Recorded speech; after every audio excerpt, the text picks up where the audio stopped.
on YouTube. Minimise Check crime. 212. Check 212. Minimise crime. First it was Aarron Lambo, and then it was a few.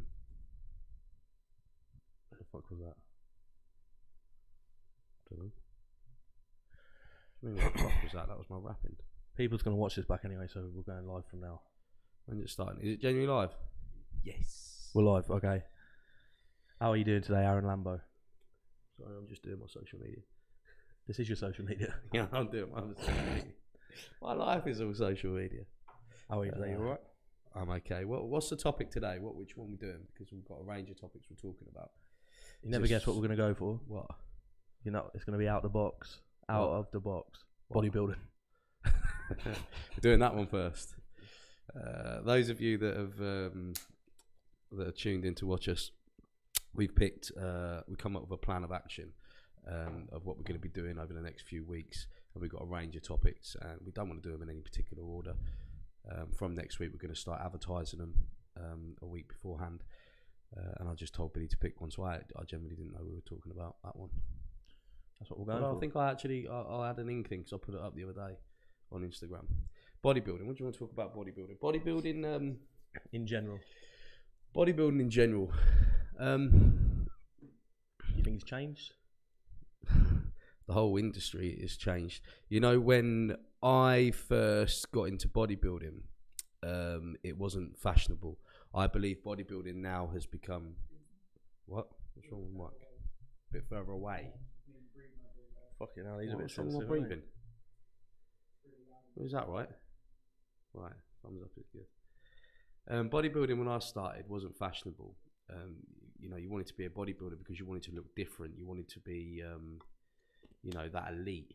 You wanted to get that freaky size. You know, I remember looking at the 1990s Flex magazine and seeing Lee Priest's biceps, Paul Didditt's traps, Samir Banut's aesthetics, and you wanted to look like a freak. You know, that wow factor. You know, bodybuilders then weren't going around in the real tight string vests, you know, the ones you wear. They weren't doing that. Stringers. Stringers. We were, you know, you'd have like the rag tops were fashionable, which literally was a fucking What, show rag you traps? covering your whole torso. Yeah, the only thing you could probably see is your traps. But I was always taught and trained when you compete, you stay covered up all the time. And there's a few reasons for that. You want to hide your physique, so when you don't see it all week, when you do see it, it's like a wow factor. It's like a shock. Also, there's nothing to prove. You want to keep warm. You want to keep sweating. You know, you're less prone to injury. Yeah. There's a lot of factors that come into play, and then as well, we didn't have social media. We didn't even have MySpace. There was nothing. You didn't have phones with cameras on. You had a Nokia 3310 if you were lucky. So there was no selfies in the mirrors, none of that. Now, What was there, snake in between sets? No, there was no snakes. But the thing is, well, there was a lot of snakes. It appears in the gym, but no, we didn't used to play snakes in between sets. Snakes was a fucking good game, wasn't it? But bodybuilding has changed. Now I know that probably sounds a bit hypocritical because my whole career is on social media. But as you know, Billy, we don't normally film sets unless they're the last sets. That's when I show people the exercises so we can get on with our training and sessions. Focus on and the we put training our first. phone away. Yep. The pictures and that we do, that we upload on social media, and we do like inspirational quotes and motivational stuff, that they're taken at the end of the sets, at the end of the workout. Yep. So, you know, we plan that. We don't do it during, otherwise you're never going to get a fucking exercise done, you know. And if I was training with me, I'd be pissed off. My Have hands? to move his hands. Why? Oh yeah, I'm fucking picking my hands. You dirty bastard. Because it's fucking lifting, isn't it? Everything's on camera. I'm not even realising. Do you even lift, bro? I was leaving. So that's what I'm trying to say. Everything has changed a bit, and you know, you could say it's good and bad. It's got fashionable because people are now sort of taking more interest in their health and the way that they look. But I believe as well, a lot of people are training for the wrong reasons. You know, them weekend warriors, the tight t-shirt wearing dickheads. That's where I think it's gone wrong. And unfortunately, people believe it's all about the gear now. You know, and they might see me in a vest and arms, and it's like, yeah, you fucking fine, want to talk. Yeah, I take gear. I've taken gear for years, on and off. but it's not all about the gear. It's about the fucking genetics. And when you've got idiots that believe it is all about the gear, and they're preaching that it's all about the gear to young impressionable fucking kids, it's giving people the wrong idea. It's wrong, and people are hurting themselves. They're hurting their insides. They're fucking up their chances of having a family. You know, it's such a dangerous fucking sport. Plus, you competed on an eye level. Yeah.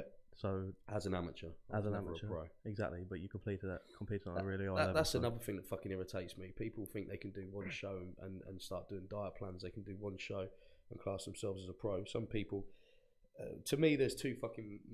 There were two federations before the PCA came out. There was IFBB and there was NABBA. They were the main ones. You had the Olympia and you had the NABBA Britain.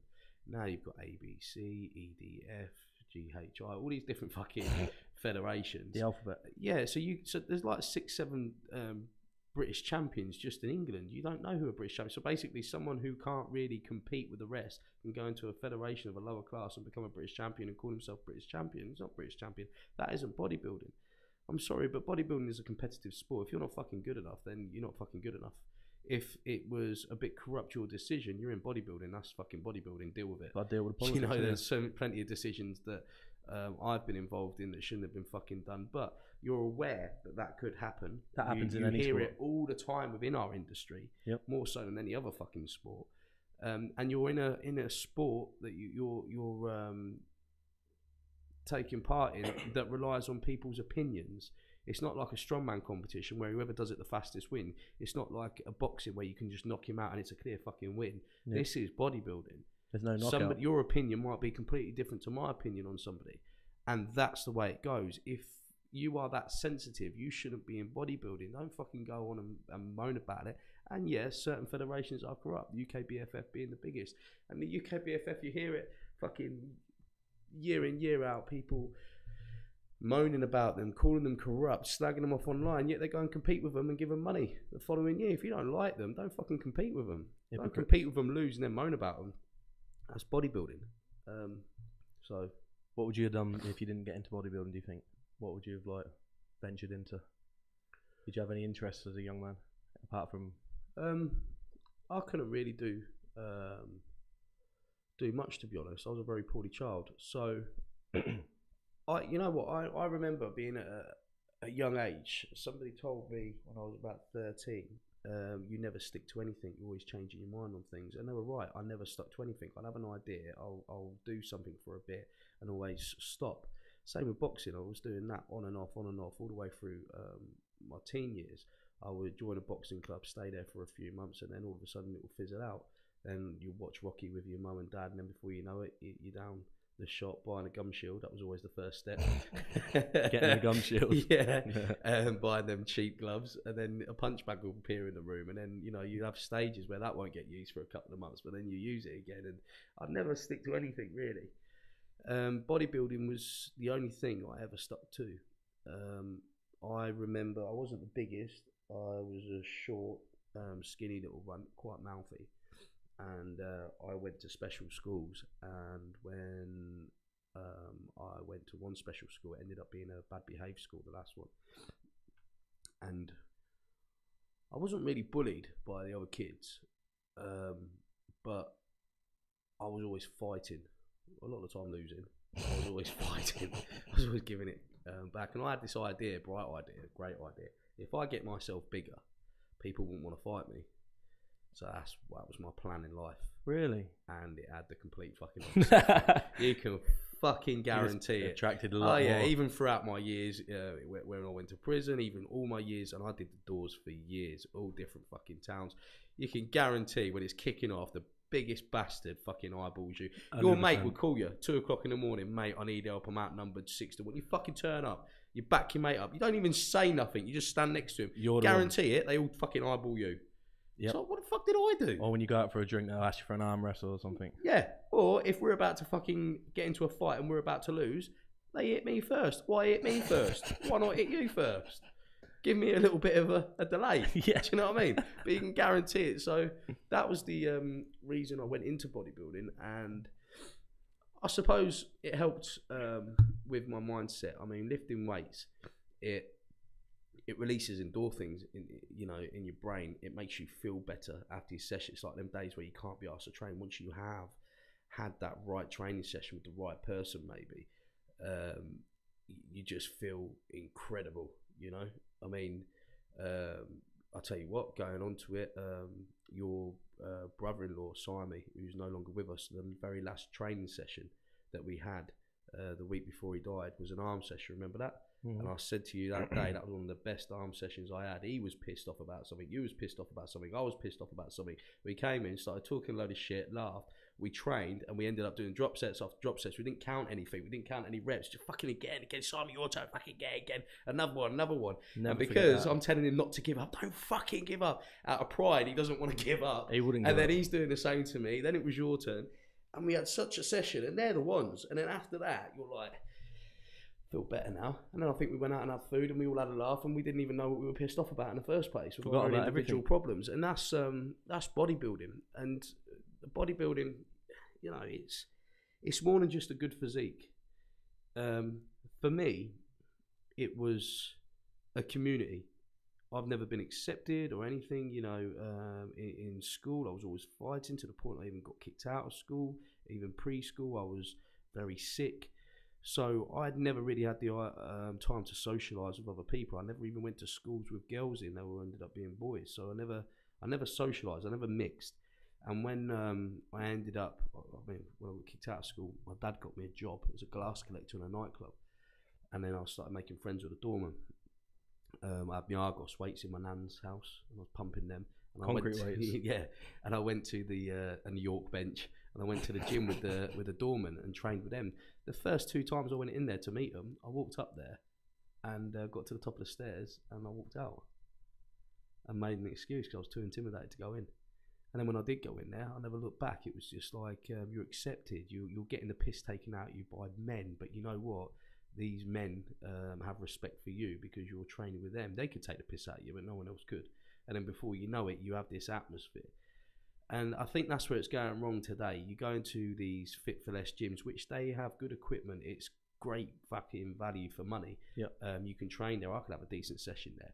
But they're the gyms that the girls are most likely to get ogled at.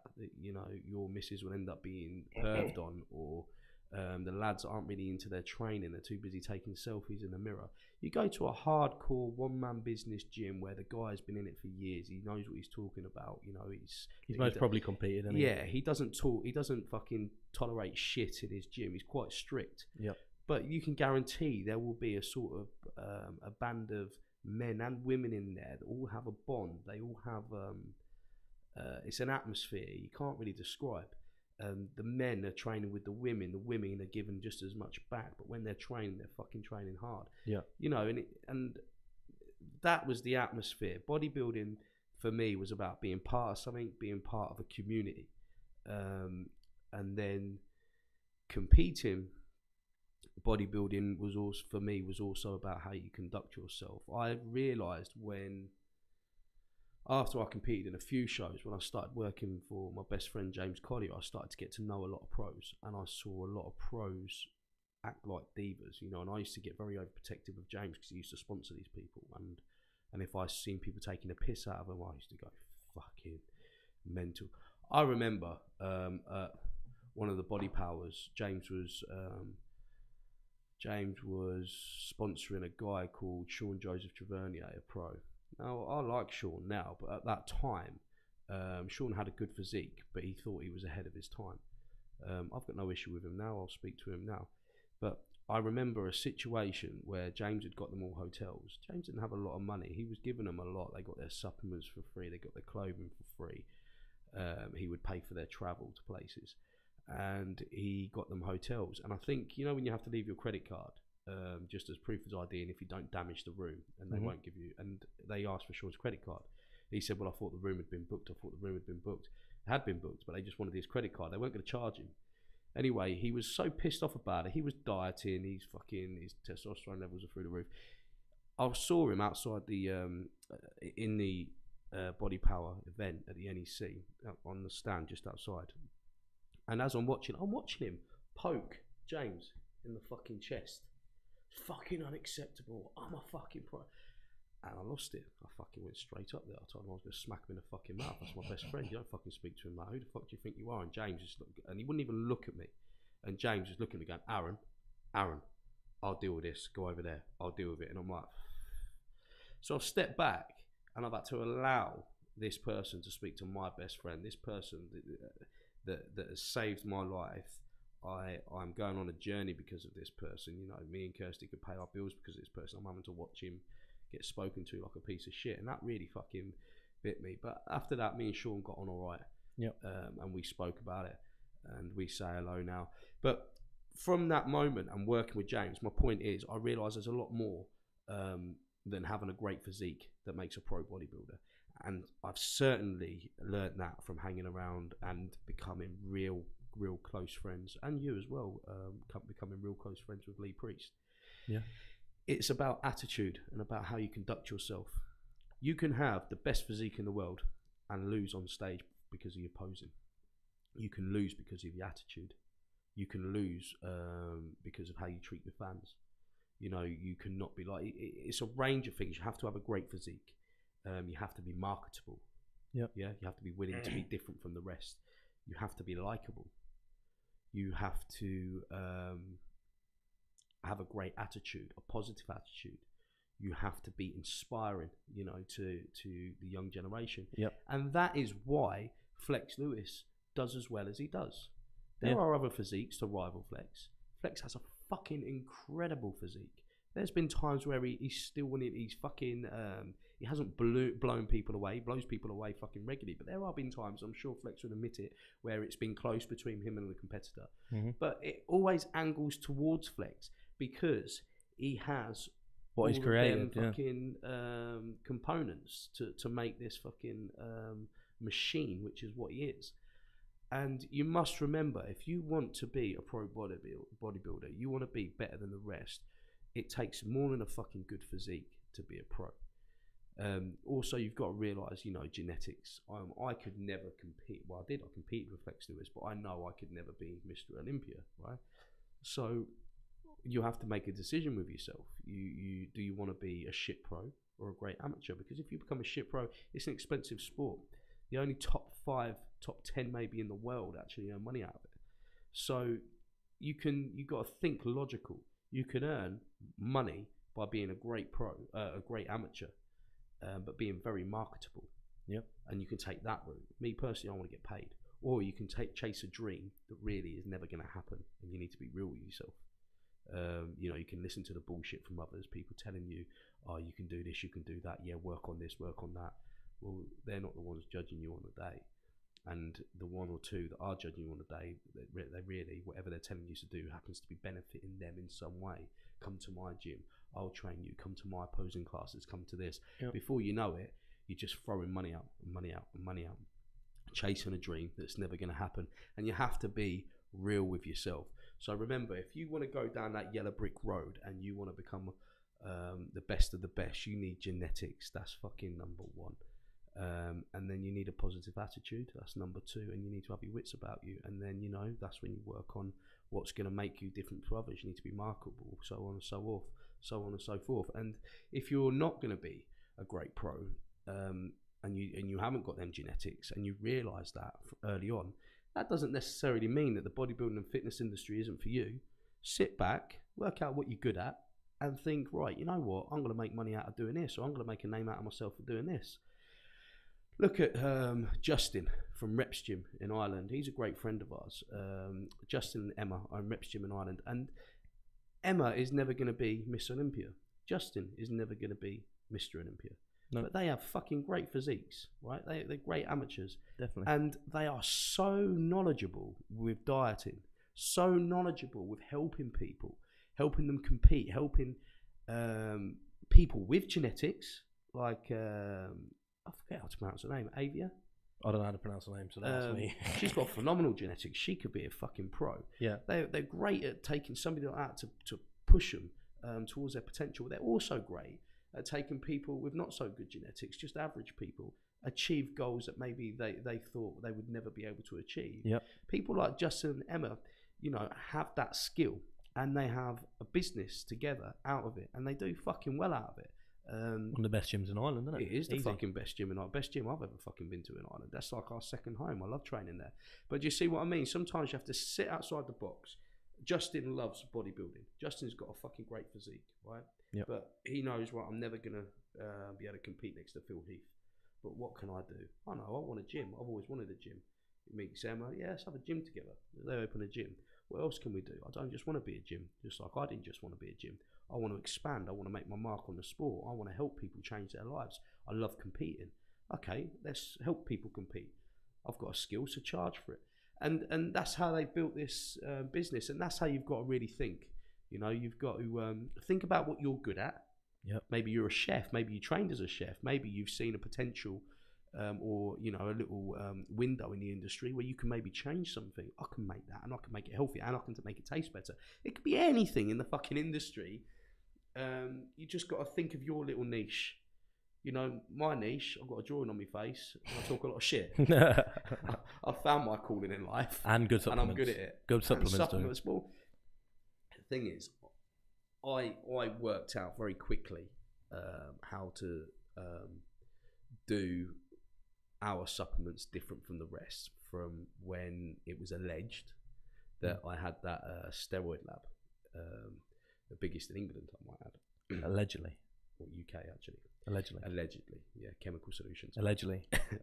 Jesus. And when you if you are involved in things like that, you work out how companies skimp on products, earn money, and you learn a lot about the industry. So you have an insight. Yeah, and it was alleged that I worked very closely, you know, with other supplement companies which were ripping people off, and you work out how they're ripping people off, and you work out very quickly that the sport, that people have earned so much money in this sport from being dishonest, and leading, and it's created a market now for people to be honest. Yeah. And that's what I've done. I've seen that market, and I think fuck it. And I did make that decision because I thought, you know what, I'm going to fall out of a lot of people, but I'm going to stick to my guns. And you see your chance, and you took it. Yeah, and that's what you do. So it depends what you want in this industry, but whatever you do want, if it interests you and you have a love for the sport, a bug for the sport, then just fucking stick with it and make yourself the best at what you do, whatever it is you want to do, but make yourself the best. I mean, fuck me, I am the best at what I do, especially in the fucking UK. There's nobody that fucking the views, the following, the even the PT, orders, even PTing, the orders speak for themselves. You know, the trust that people have in me, and I say I'm the fucking best. There's a difference between being cocky and confident. And if you genuinely believe you're good at something, there is no reason not to tell people that you're fucking good at it. That's right. So while we're on the supplements, then be honest, right? Yep. Because everyone knows you're an honest person. Yeah. What other supplements in England? Yeah. Would you rate apart from your own supplements, obviously? Because obviously you always say they work and you use them yourself. Other supplements, other supplement companies. Well, let me tell you, when I first started, when I was at my first gym, Ultra Bodies in Peterborough, that gym that I trained at when I was a glass collector. Yeah. I couldn't even afford the protein powders. You know, I remember they had CMP sachets, and I couldn't afford them. They would be like £2.50 a drink. Sometimes I could afford them, sometimes I couldn't. Sometimes, you know, Rich, the electrician, Rich would buy a drink and he'd save half for me because he knew I couldn't afford one. So he used to always give me his half, and I'd think I had a fucking protein drink because that's how they all used to look after me. And then when you do get a bit older and a bit wiser, especially when I was with James, I started competing. I started, you know, using different brands. Now, if you are competing, how can I explain this? Keep going, I'm just going to share this link to Facebook. If you're just training, right? Yep. And you're not going to compete. Okay. You don't need the most expensive brands. No. You don't need Optimum Nutrition. You don't need Mental Hamster. You don't need any of our alpha products. Just a normal cheap protein will be fine for you, right? You can change your physique.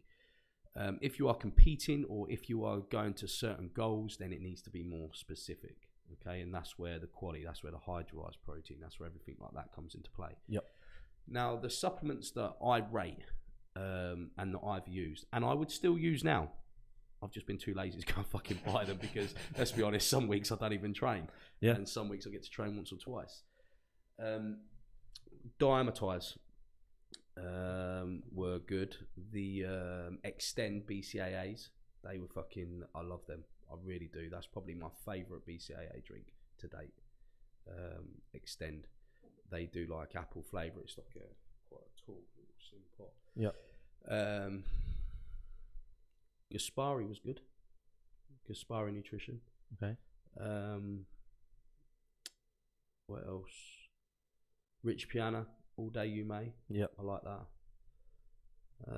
There's some products that I like of certain brands and some I don't. Yeah. So with Extend, I'd only use their BCAA drink. With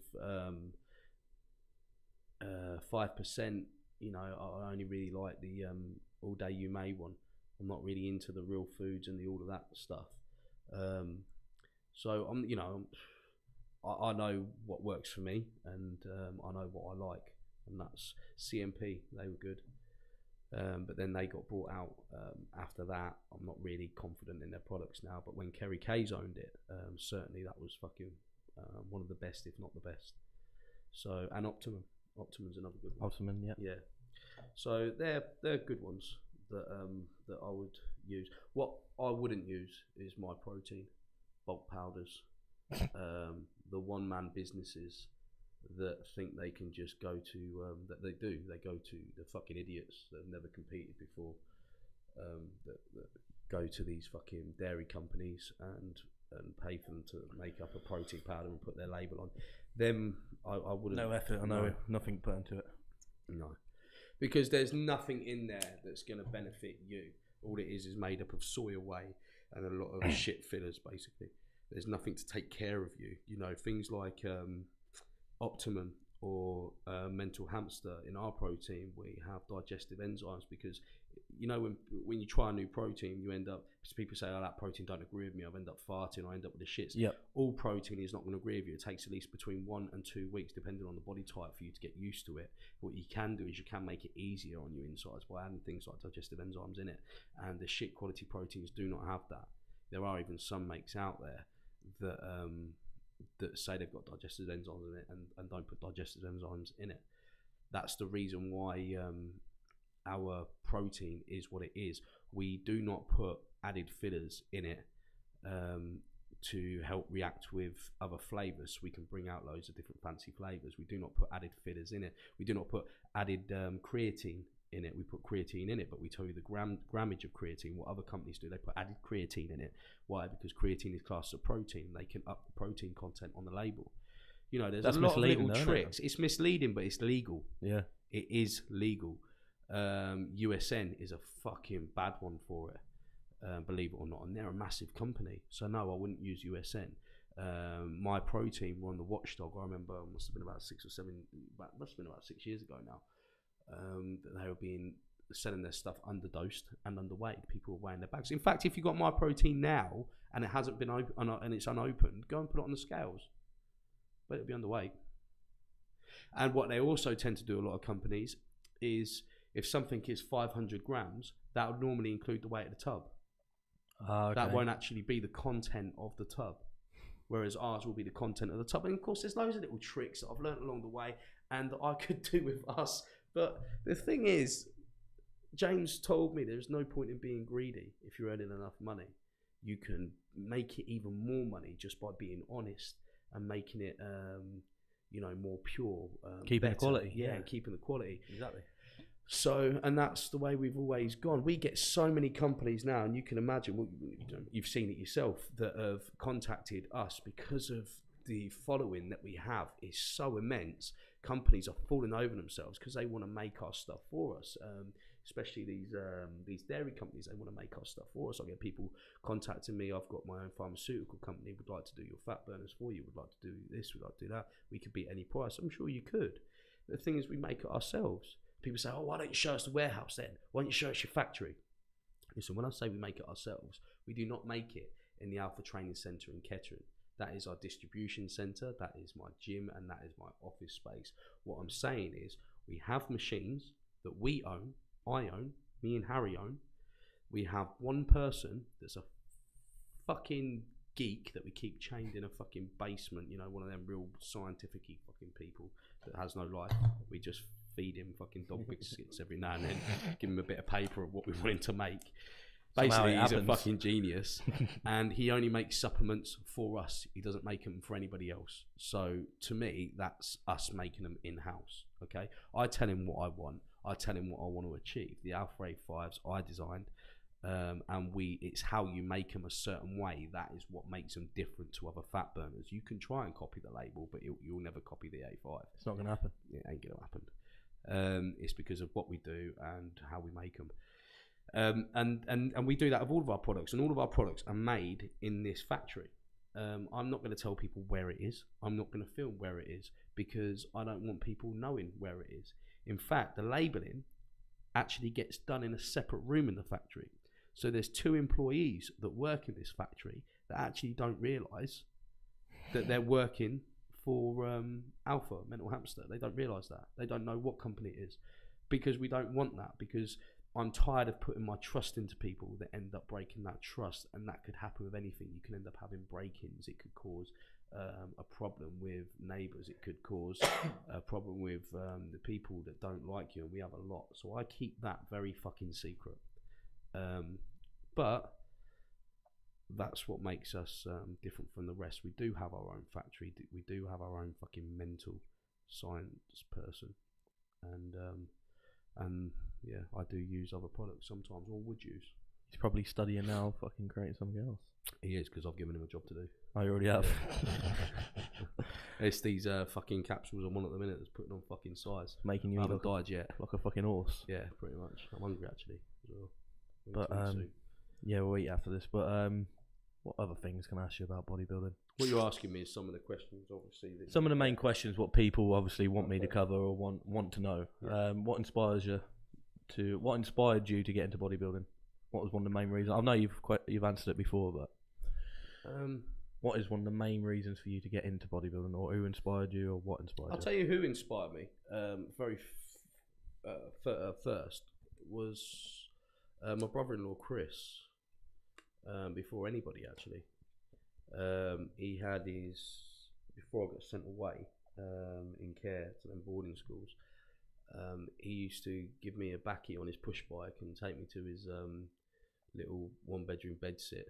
Sounds a bit wrong actually. Jesus, because he was about 19, taking this 12-year-old to his 1-bedroom bed sit, and he had that York bench with the weights. He just started dating my sister then, and we just used to train.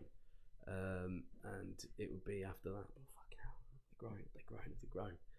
And I remember doing 1 rep on 10 kilos, thinking I was the man. And then I remember him he's never took steroids in his life, but I remember he got these, what were they from Argos? I think they were amino acid capsules. And I remember saying to him, "What are they, Chris?" And I remember him going, "Steroids." Taking them. Oh, yes, I want some. I even copied him, even down to his hair gel. He used to buy certain hair gel. I remember it. He'll remember it from Superdrug. We used to go to Superdrug in Queensgate. He used to buy Addiction body spray.